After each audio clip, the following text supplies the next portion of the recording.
Sexta-feira, 25 de setembro de 2020, eu sou Alexandre Matias, começando mais um Climatias. Como é que estão as coisas por aí? Espero que tudo bem. Por aqui tudo tranquilo, sol, né, esse clima melhorando, essa obra aí do lado. Poupei vocês da obra hoje cedo porque estava complicado, assim, tinha alguma coisa sendo lixada, então durante 2 horas só não ia fazer um Climatias com o tempo todo. Então, eu preferi poupá-los. Sexta-feira é dia de quadrinhos, já falo de mais um quadrinho brasileiro, um quadrinho bem paulistano. E também sexta-feira é o dia em que eu anuncio a programação da semana que vem aqui do meu canal. A semana que vem está meio magra, né? Além de não termos o Polimatias ainda em suspenso, pelo jeito volta só na terceira temporada, e acho que volta logo na primeira semana, cruzando os dedos. Não temos também DM, Dodô se enrolou lá, está completamente encalacrado com outras coisas para fazer e falou, cara, acho que essa semana eu vou ter que pular. Tudo bem, Dodô. Fica tranquilo, cuida aí das coisas que já retomamos nossa conversa. Justo no 13º, mas enfim, né, acontece. Essa semana mantemos, claro, o Cine Ensaio, o único programa semanal que ainda não teve nenhum problema de periodicidade.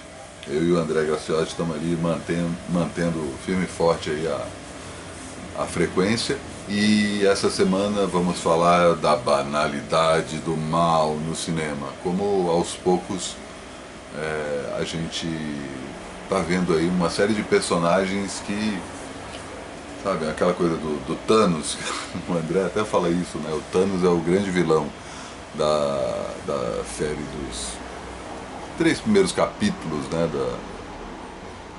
da saga do universo cinematográfico da Marvel. Para quem não sabe, né, é um filme é uma série com 18 filmes, eu acho. Os filmes da Marvel são todos interligados e tem um grande vilão que vai surgindo aos poucos, que é justamente o Thanos, que é confrontado aí de frente nos 2 últimos filmes, Guerra Infinita e Ultimato. E o Guerra Infinita é um filme basicamente, como o André fala, basicamente para mostrar que apesar de ser um cara que está querendo destruir metade da vida no universo, ele tem boas motivações. O André comenta isso. Porra, o filme inteiro dedicado para dizer que no fim das contas o Thanos é um cara legal, que ele está querendo uma coisa boa, apesar de ele querer que metade das pessoas morram, suas motivações são boas. E a gente puxa vários outros personagens, desde o Hitler do Jojo Rabbit até o próprio Coringa não do Heath Ledger, que tem a ver, tá? Do Heath Ledger tem a ver, mas o do Joaquim Fênix. E como os filmes estão aos poucos trabalhando com essa separação do que é bom e do que é mal, está ficando cada vez mais difusa, fazendo com que a gente se identifique com os vilões, ou ache que os mocinhos não sejam tão bons assim. E isso não é só no cinema que está acontecendo, isso também está rolando na TV. A gente foca mais no cinema e mais nas produções mais recentes, que é onde a gente conseguiu detectar isso melhor. Esse é o papo do Cine Ensaio, que, se você colabora com o meu trabalho, amanhã mesmo você recebe a newsletter do Clube Trabalho Sujo, que tem os links para você assistir não só o Cine Ensaio, como o Bom Saber da semana que vem, que é o meu programa semanal de entrevistas, em que eu converso com o grande brother Vladimir Cunha, um dos principais jornalistas que cobre cultura no Brasil e também cineasta, né? Há um tempo aí está construindo sua trajetória como diretor de documentários, e baseado em Belém, no Pará, ele também conta a história de como a cena independente no Pará conseguiu se sobressair nesses últimos 30 anos, né? Ele faz um retrospecto aí que começa nos anos 80 e passa pelo Beto Barbosa, tem um momento ali em Belém que o rock está muito grande, depois vilanizado no meio dos anos 90, e começa a se reconstruir a partir no final dos anos 90, começando aí uma safra que começa nos anos 2000 com a ascensão da banda Susana Flegg. Depois tem um momento do Se Rasgam, que hoje é um dos principais festivais do Brasil, e finalmente o Terroir Pará, o projeto idealizado pelo Miranda para cantar as músicas daquele estado, né, não só de Belém. E aos poucos ele também fala, né, o Vlad conta, ao mesmo tempo que ele vai contando a história da cena belenense, ele também fala um pouco da sua trajetória e conta aí dos 2 filmes que ele está fechando. Um sobre o punk amazônico, que está quase nos finalmente, e outro sobre os brasileiros que moram na Flórida. Bem foda. O papo, Vlad sempre uma figura, altos papos bons, e a gente aproveitou para dissecar um pouco essa situação que a gente está vivendo no país, será que tem futuro para isso, enfim. Papo longo, maior bom saber desde o primeiro, né? Passou das 2 horas, mas enfim, papo bom pra cacete. Até o Vlad comenta uma hora assim, cara, você vai editar isso? Eu falei, não, não vou editar. Rapaz, alguém assiste tudo isso? Pior que assiste. É isso, bom saber. Para quem não colabora com o meu trabalho, só na quarta que vem. Para quem colabora, já no sábado também recebe o Festa Solo da segunda passada, que só vai ao ar para quem não trabalha, não colabora com o meu trabalho. Quem não trabalha, não colabora com o meu trabalho na outra segunda. E também o Lovecraft Country Blues, que é o meu comentário semanal sobre a série Lovecraft Country, que eu vou comentar sobre o 6º episódio da série. Esse é o Clube Trabalho Sujo da semana, magrinho, acontece. Mas novidades estão vindo aí. A 3ª temporada do Trabalho Sujo começa sem ser nesse sábado, no próximo. E já antecipei algumas coisas, vou antecipar outras, mas amanhã, como não tenho convidado, né? Eu disseco sobre um assunto, então vou falar sobre um aspecto específico da 3ª temporada, uma coisa que muita gente tem me perguntado, e que eu vou começar sem ser na semana que vem, que é a última semana dessa temporada. Na outra semana, primeira semana de outubro, várias novidades aqui no Climatias, e uma específica eu já abro a conversa amanhã. Antes de falar do quadrinho, vou chamar meu convidado de hoje, Pedro Neusmann, que mandou várias dicas excelentes aqui para o Climatias. Olá, Matias. Agora vai. Fala, Pedro. Olá, Matias. Olá, Climatias. Eu sou o Pedro Neusmann e estou aqui com uma grande honra, um prazer poder dar minhas dicas de quarentena aqui no Climatias. Vou começar com 2 séries que eu vi recentemente. Uma é da HBO, e é uma série que eu vi muito pouca gente falar até agora. E é uma série que eu gostei muito, que chama Betty, sobre meninas skatistas em Nova York.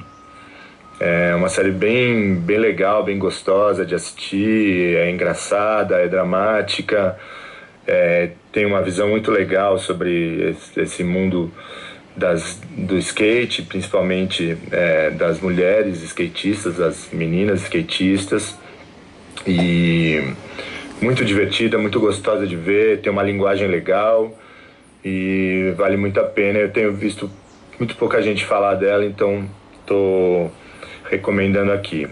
Inclusive, essa série, vou dar mais uma dica aqui de um filme, mas que está para estrear ainda, porque essa série ela dialoga muito com um filme que eu fiz. Para quem não sabe, eu sou editor de som e mixador de som para cinema, para audiovisual em geral, e eu fiz recentemente o filme novo da Caru Alves de Souza, que chama Meu Nome é Bagdá, e que também trata do universo das meninas do skate, só que aqui em São Paulo. A personagem principal, que chama Bagdá, ela é uma menina skatista da freguesia do Ó. E esse filme ganhou o prêmio da Mostra Generation no último festival de Berlim.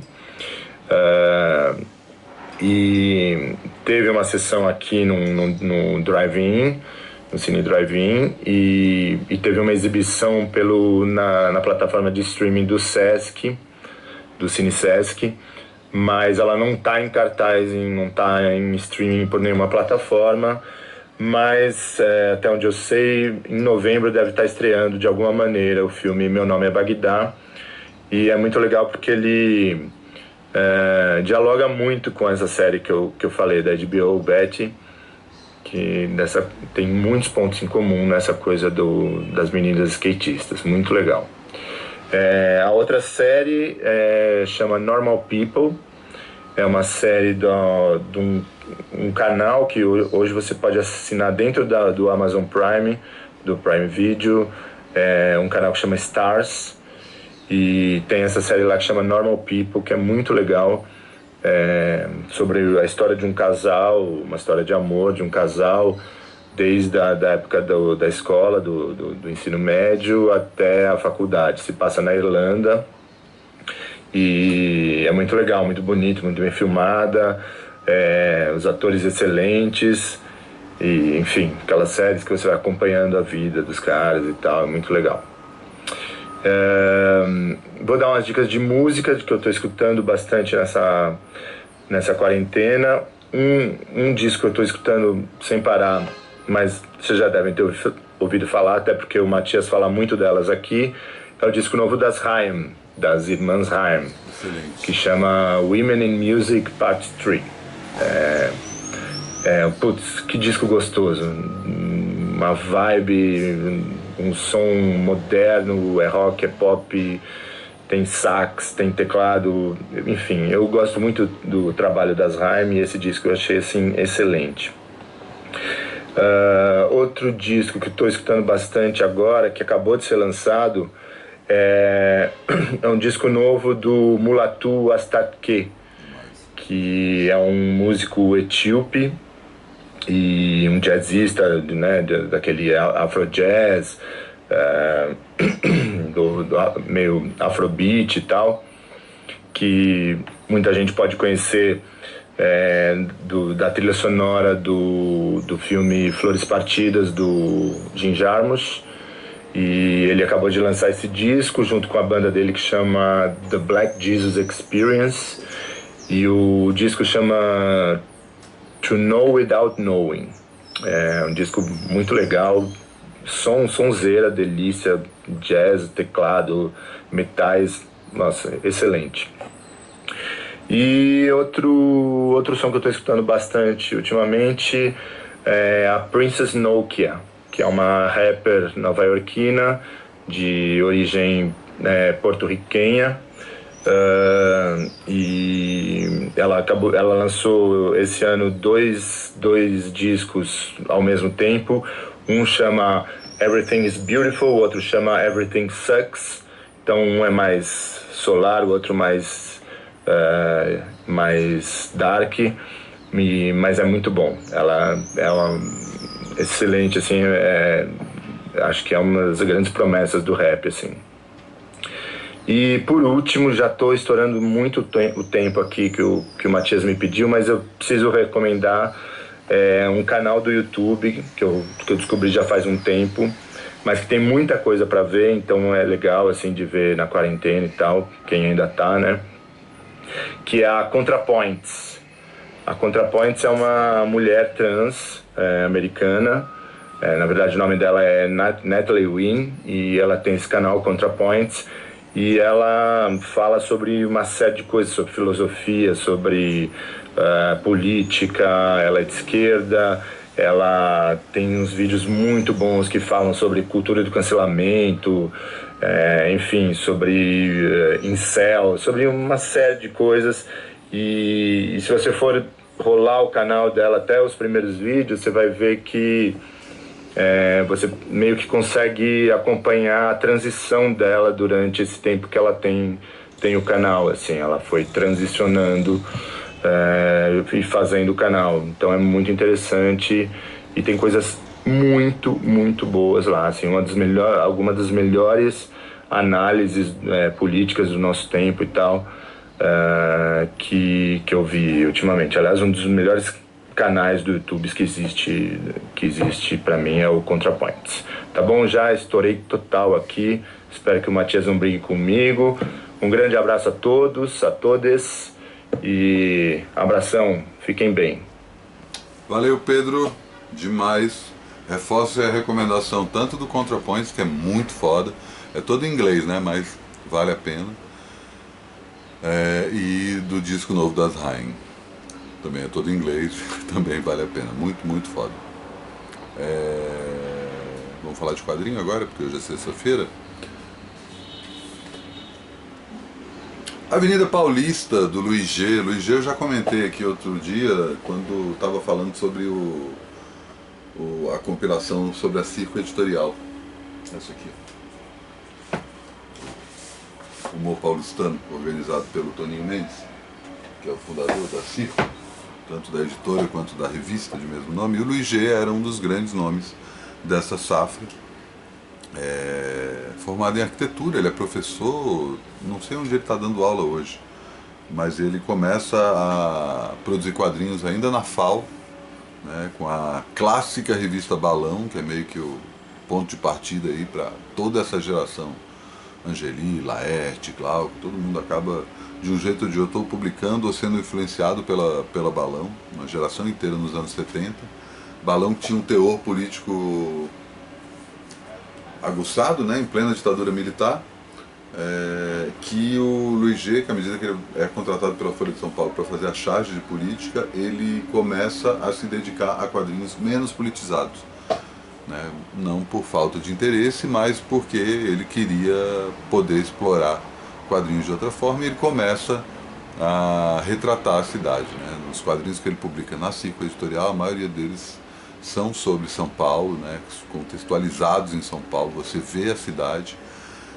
Um trabalho que começa ali ainda nos anos 70, ganha força nos anos 80 e termina justamente em 91, quando a Avenida Paulista... Termina não, né? Para mim é o consolida, assim, quando a Avenida Paulista completa 100 anos, em 1991, e a Goodyear, marca de pneu, faz um livro em homenagem ao centenário da Paulista e chama o Luiz G para contar a história da cidade.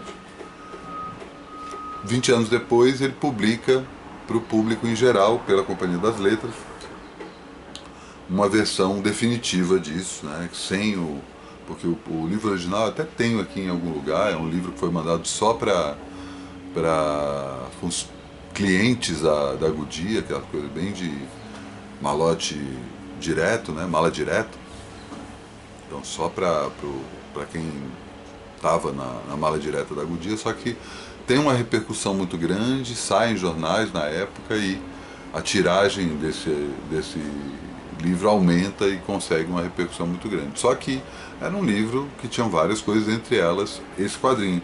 E aí, nos anos, acho que é 2011, se não me engano, menos de 10 anos, é isso, 2011,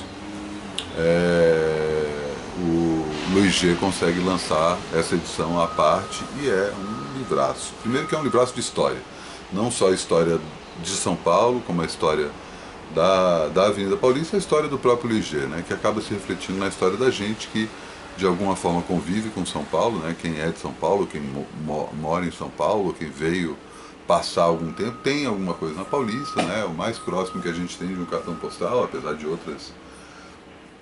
outros marcos importantes na cidade, né, a Paulista é o lugar que você sente que você está em São Paulo, mais do que o Ibirapuera, mais do que o centro, mais do que a Sé, né, a Paulista tem esse aspecto de misturar tanto a coisa da metrópole, né, dos prédios gigantes e tal, e o aspecto, né, que cada vez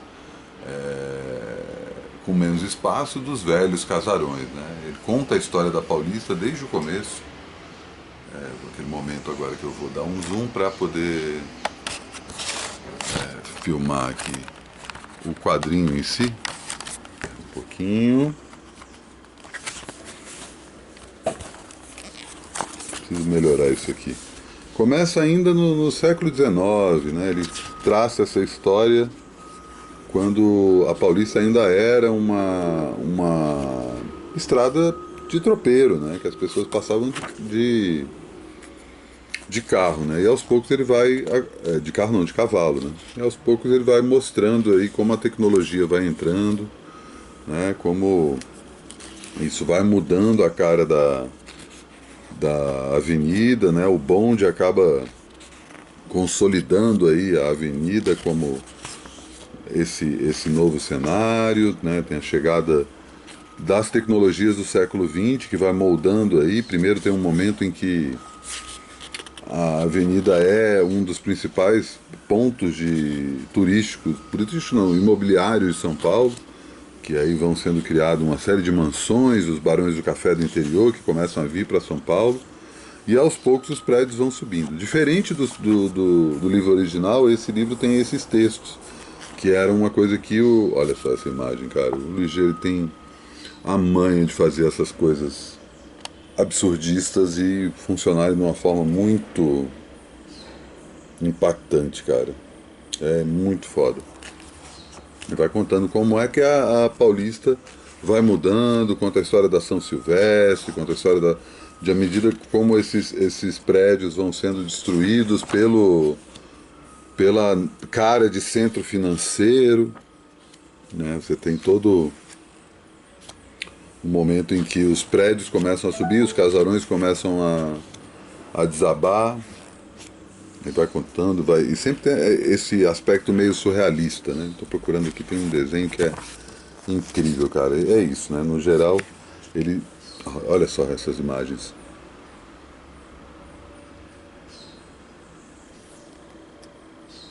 É lindaço, vale muito a pena caçar, né? Já foi um item raro, felizmente está hoje aqui de uma forma mais...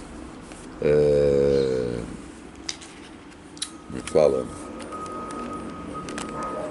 De uma forma mais acessível para todos, livraço, e também um bom jeito de começar a conhecer o trabalho do Luiz G.